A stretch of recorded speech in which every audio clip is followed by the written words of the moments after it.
Bueno, estamos en otro episodio de celebración de estos 20 años de unirse, pero como les digo muchas veces, repetitivamente este año, son muchos los cumpleaños así con números redondos, y cumple 30 años el Consejo Empresario Argentino para el Desarrollo Sostenible, y yo tengo el privilegio de estar en línea hoy con su director general, que es Sebastián de Gorito. ¿Cómo estás, Seba? Muchísimas gracias por ser parte hoy de este capítulo.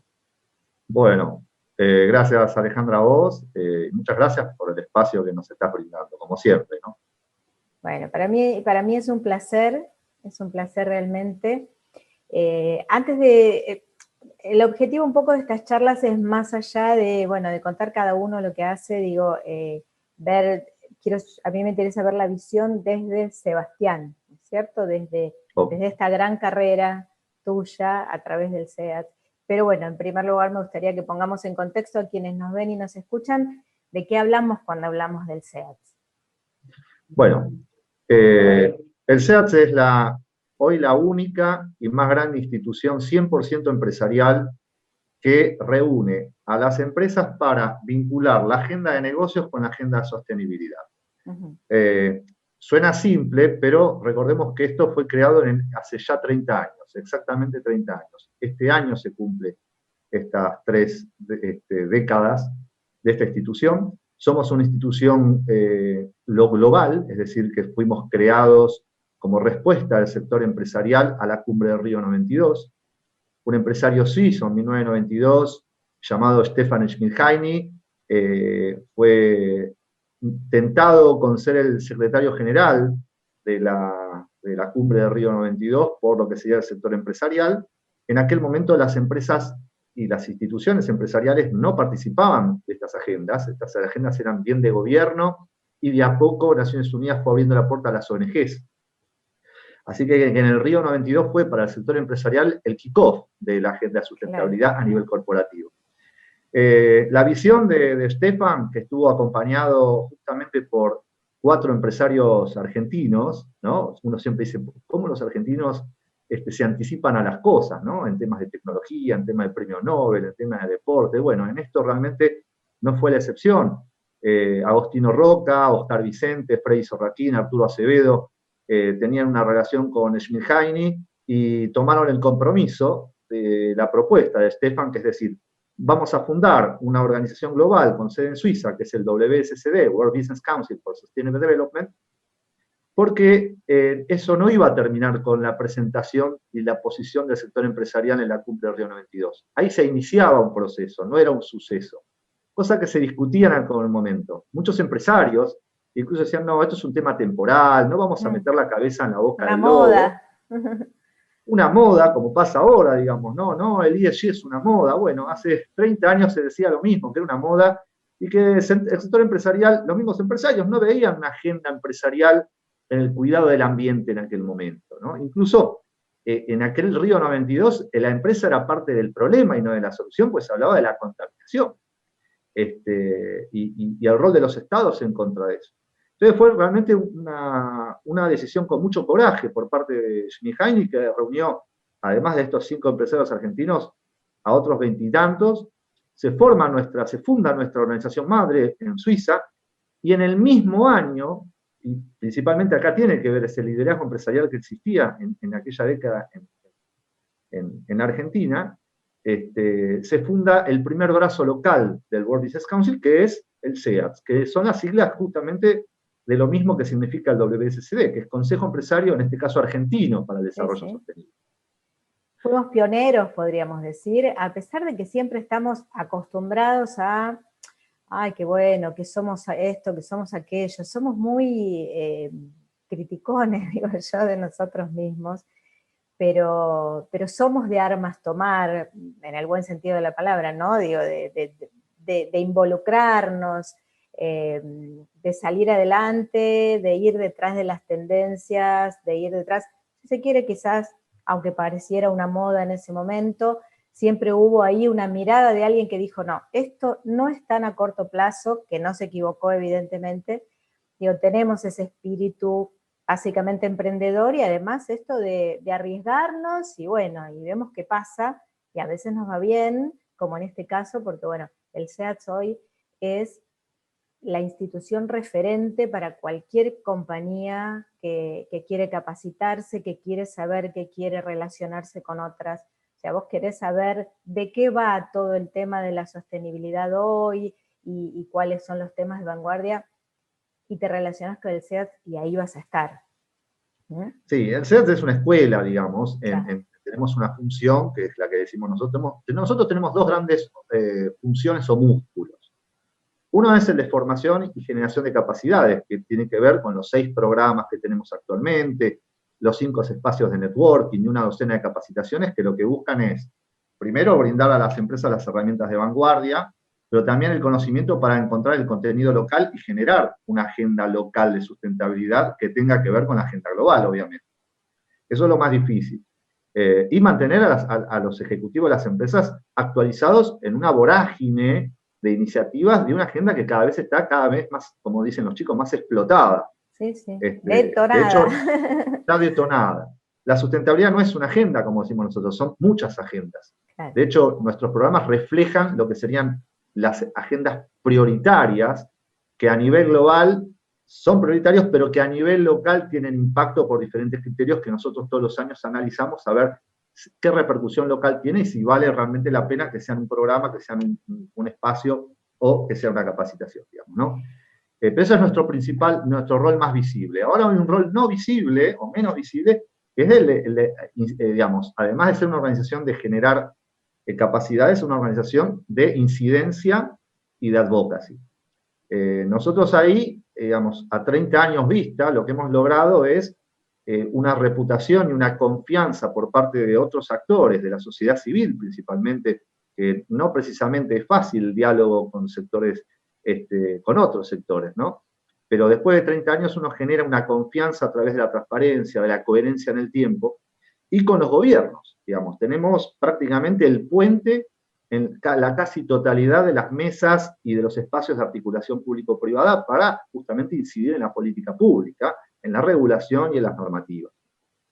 Así que con esos dos músculos brindamos el contexto, o digamos, las condiciones del entorno para que las empresas puedan obtener su licencia social para operar, innovar y crecer, pero también le damos a las empresas las herramientas para que lo hagan de manera correcta.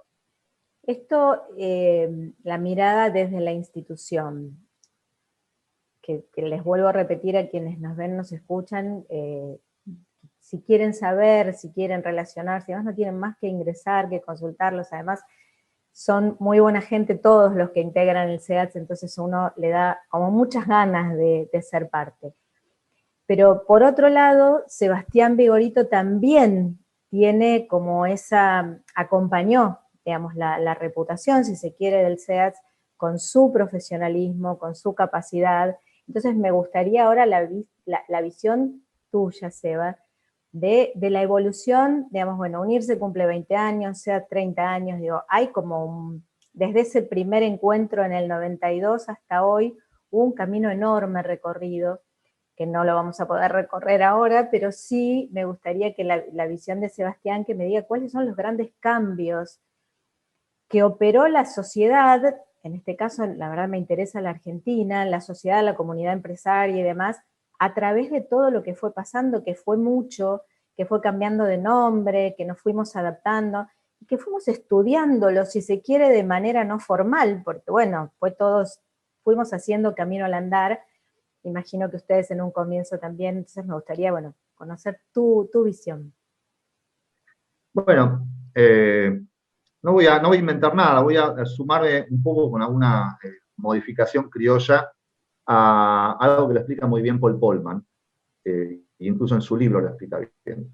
La sustentabilidad estuvo estos días por acá, momentos. ¿no? Sí, hicimos una actividad junto con Ya, hicimos una actividad en conjunto y tuvimos el placer de escucharlo nuevamente, ¿no? Bueno, básicamente hay como 3 grandes momentos de la lógica de la sustentabilidad. Al principio tenía que ver, estamos hablando de la sustentabilidad a nivel corporativo, ¿no? Tenía que ver al principio con minimizar el impacto, es decir, uno trataba de generar menos residuos, trataba de generar menos emisiones, de generar menos impacto sobre el suelo. Era la minimización del impacto negativo, ¿no? Y en aquel momento las herramientas estaban para eso, ¿no? Como por ejemplo la ecoeficiencia, los indicadores de ecoeficiencia, entre otros, ¿no? Que en aquel momento eran como los básicos, los sistemas de gestión con la detección de, digamos, de los aspectos ambientales críticos. Luego pasamos a lo que todavía estamos, porque esto no es que se termine una fase y empieza otra, son como las olas, ¿no? Se van superponiendo, claro. se van sumando. Hoy tenemos otro desafío, que es ya no reducir la huella, sino es lograr la neutralidad. Es decir, ya no busco minimizar el impacto negativo, busco que la huella de mi actividad sea neutra. Eso tengo dos formas de hacerlo. Uno, obviamente, minimizando al máximo el impacto negativo que tengo. En algunos casos voy a poder generar incluso un impacto neutro, y en otro voy a tener que generar medidas de compensación para que ese impacto negativo sea compensado con otro impacto positivo, es decir, maximizar impactos positivos. Ese sería lo que hoy todavía está en boga y que como no es fácil ni la primera ola, imaginemos la segunda, ¿no? Y ahora vamos a otra que es mucho más desafiante, pero ¿qué nos lleva a esto? ¿No? Nos lleva a la inacción de los sistemas, por eso cada vez es más complejo. Porque ahora vamos hacia el no dejar una huella negativa o una huella neutra. Hoy se necesita dejar una huella positiva.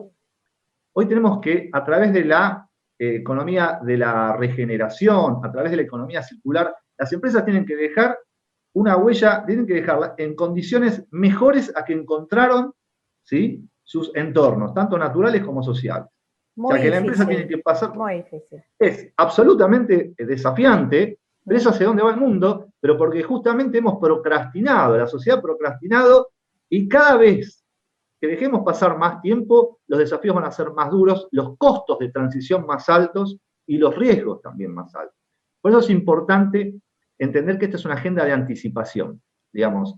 Ya si bien no es la agenda del futuro, porque es la agenda de hoy, tenemos que, toda medida que uno toma anticipándose a una gran tendencia, una medida que uno, o acción que uno tome anticipándose a alguna línea de vanguardia, hay que hacerlo lo antes posible, porque el costo de la inacción lo que hace es justamente que cuando se tenga que tomar esa decisión va a ser más costosa, ya principalmente porque pasa a ser del esquema voluntario y de la buena práctica, pasa a ser una regulación, y las regulaciones son un piso que no contempla, digamos, diferentes situaciones. Entonces, ahí está el valor y la competitividad del que la ve primero, digamos, ¿no?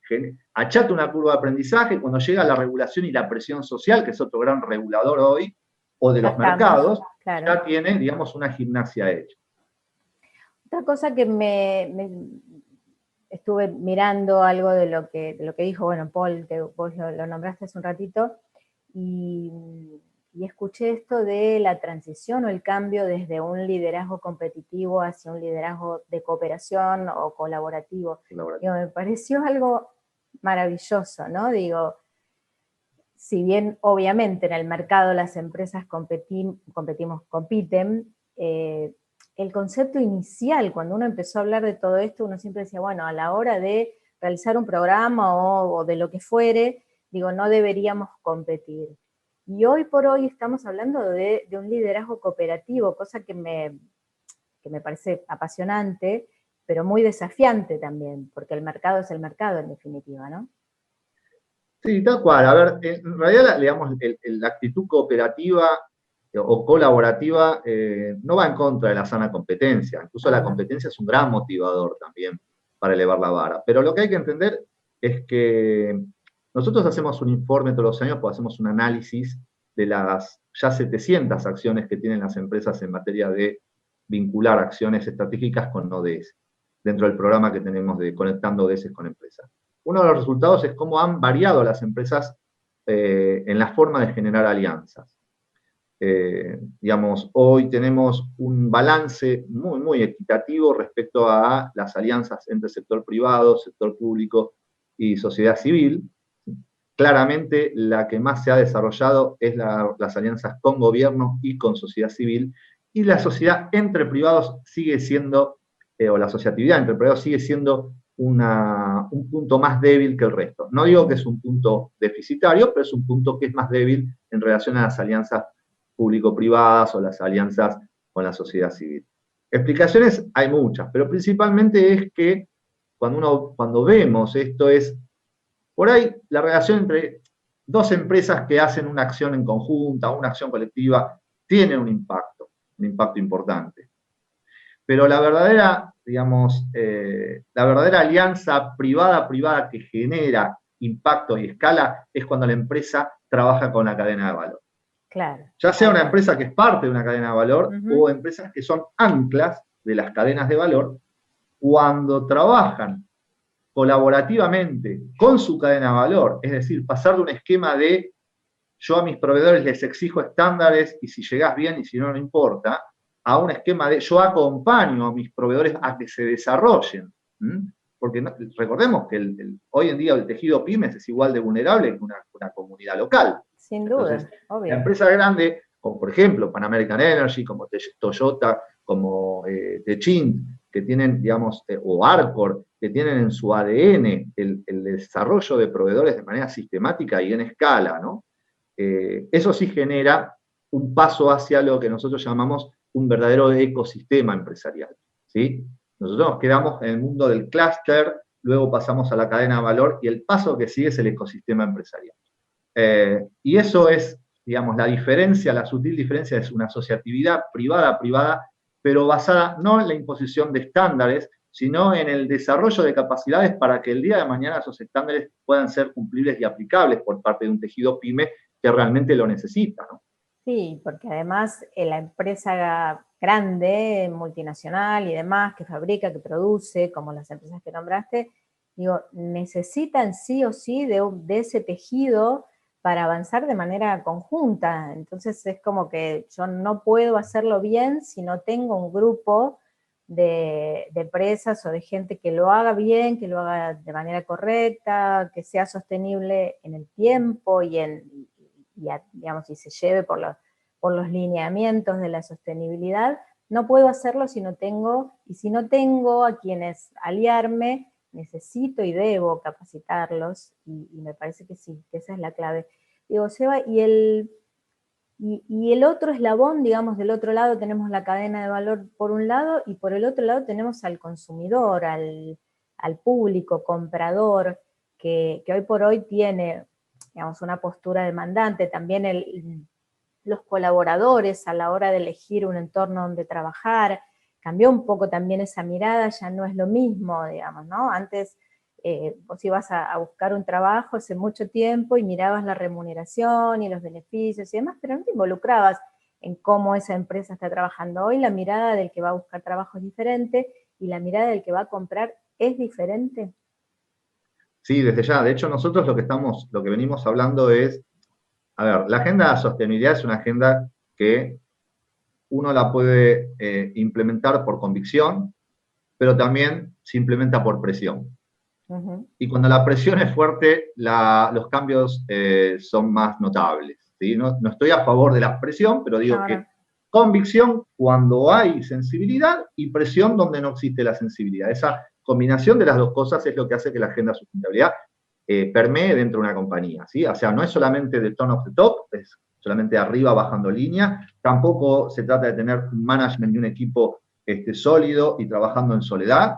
Se necesita realmente, digamos, de una articulación entre el gobierno corporativo, el board, digamos, ¿no? El gobierno corporativo, el management y el equipo de especialistas, como para poder tener, digamos, una gestión sustentable del negocio. Si no, es una aproximación a una gestión sustentable. Claro.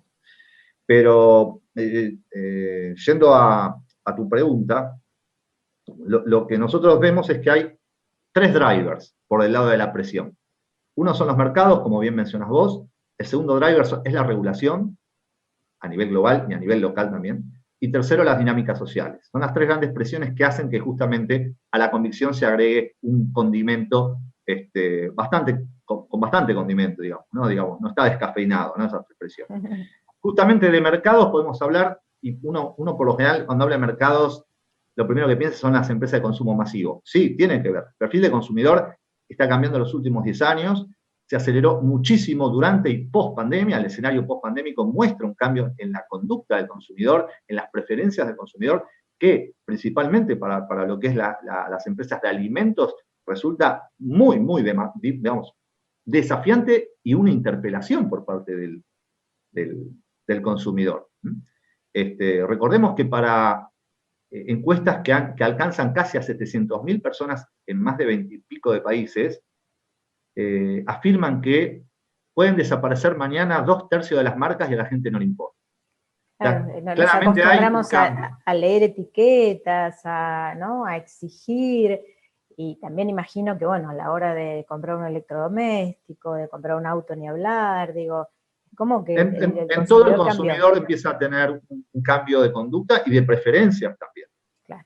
Lo que muestra este estudio, que dice 2/3 de las marcas podrían desaparecer, es que hay 1/3 de marcas que sí les importa a la gente, que se llaman significativas. ¿Y qué tienen? Tienen una característica, son productos que están hechos en empresas en las cuales, además de tener un producto con calidad, es decir, un producto funcional, y un producto que genera un beneficio a la persona de manera individual, se le hace la vida más fácil, lo identifica, tiene que estar sustentado en valores, tiene que haber un valor o varios valores colectivos que estén atrás, tanto en el cómo se produce el producto, quiénes producen el producto y una conducta coherente. Ese se termina el informe diciendo que ese tercio de marcas que sí importarían si mañana desaparecen, tienen ese condimento, que es justamente empresas que tienen una gestión sustentable. Pero también, como vos dijiste, tenemos que hablar del mercado laboral también, la empresa como marca empleadora.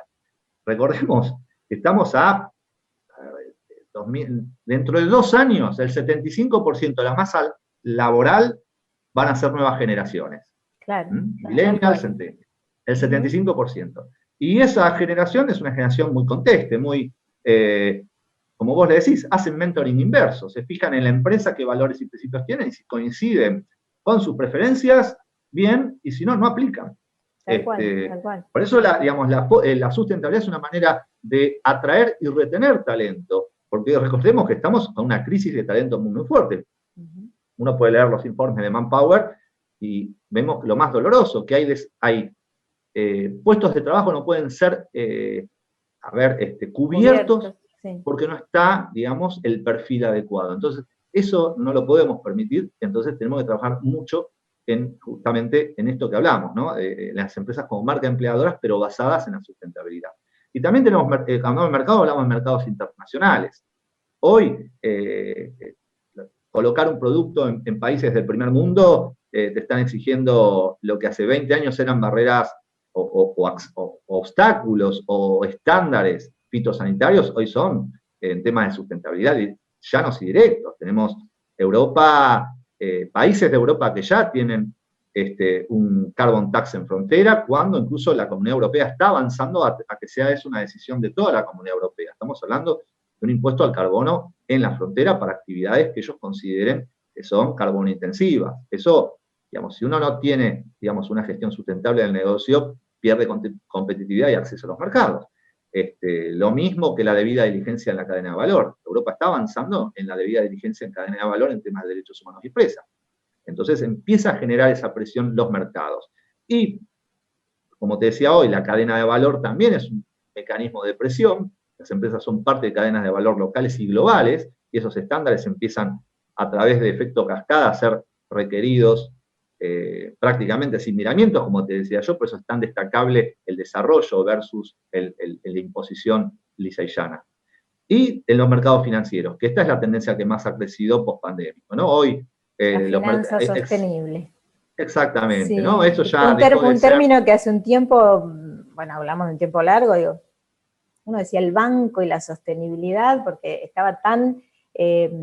hablamos de sustentabilidad y en la mayor parte de la comunidad, digamos, que no estaba demasiado involucrada, sustentabilidad de ambiente. Y vos decías, bueno, pero el banco, ¿por qué el banco, no? Digo, y sin embargo... El banco y los inversores. Sí, bueno, claro, obviamente. Finanzas. Acá hay varias explicaciones. Primero que con la COVID hubo una demostración empírica, pero muy, muy fuerte, que las empresas que tenían sistemas de gestión, una gestión sustentable del negocio, que hacían análisis y gestión de riesgos con variables de sustentabilidad, son empresas que pudieron enfrentar y salir digamos, y cursar las cuarentenas y la pandemia con un nivel de resiliencia superior.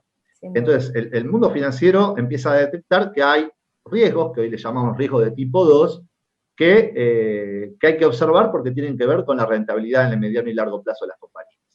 Entonces, ahí empieza el sector financiero a darse cuenta que aquellas empresas que tienen una gestión sustentable del negocio son empresas que tienen menos riesgos, claro, que terminan siendo riesgos crediticios a lo último, ¿no? Entonces empieza lo que había entre información financiera y no financiera, hoy prácticamente es un límite borroso. Entonces hoy el sector financiero está pidiendo información no financiera, pero no cualquier información no financiera. El sector financiero lo que necesita es que haya indicadores, que sea cuantificable, y en eso hay una disparidad, porque todavía esto es, digamos, es un work in progress, ¿no? Como dice Miguel Gutiérrez. Todavía esta agenda no está del todo definida. Es una agenda que creció muy, muy rápido, pero todavía se está acomodando para crecer. Pero a nosotros nos llena de optimismo. Nosotros tenemos el primer ciclo de finanzas sostenibles, vamos por el cuarto módulo, y realmente lo que podemos ver es que entre muchísimos actores que participan de este ciclo, es que la Argentina, incluso con viento que no es de cola, en temas macroeconómicos, etc., son más de 25 las instituciones que han hecho emisiones públicas de obligaciones negociables, ya sea bonos verdes, bonos sociales o bonos limitados a sustentabilidad, en la Argentina, ¿no? Y cuando uno habla con los CFO de estas compañías, lo que se dieron cuenta es, primero, que no era, como se dice, rocket science, no era, digamos, una ciencia imposible de hacer, sino que era factible, pero que requiere justamente de haber tenido y de tener, digamos, gestión en materia de sostenibilidad. Y lo que se va a dar, y que es lo que nosotros apuntamos, es que la sustentabilidad tiene que generar equipos de trabajo entre las compañías. No podemos dejar esto solo en las gerencias o en las áreas de sostenibilidad, que son los que tienen el conocimiento, sino que estas áreas tienen que estar empoderadas desde arriba para que realmente sean capaces de sumarse a equipos de trabajo multidisciplinarios dentro de las compañías. Bueno, la verdad que un placer, Seba. Me quedaría horas, pero bueno. La verdad que da para mucho. Me gustaría que en otro momento volvamos, quizás con temas más, con algún, digamos, focalizándonos en algo específico. Esto fue como un gran pantallazo histórico, de realidad, de futuro. La verdad que me encantó charlar con vos. Es siempre un placer y te agradezco muchísimo, muchísimo. No, por favor. Y los felicito por estos 30 años. Bueno, nosotros felicitamos a unirse por los 20 años. Claro, todos cumplimos. Todos cumplimos en algún momento más años de lo que queremos. Bueno. Pero bueno, los subproductos son, digamos, la coherencia en el tiempo, la reputación que gana una institución con el paso del tiempo. Obviamente, ¿no? Se mantiene una lógica coherente entre lo que se dice y lo que se hace. Gracias, Eva. Realmente un placer. Te agradezco Alejandra, mucho haber estado. Por favor, gracias. Sebastián Vigorito, él es director general del SEATS y estuvo aquí compartiendo con nosotros otro capítulo de estos 20 años de unirse. Nos encontramos en la próxima. Gracias.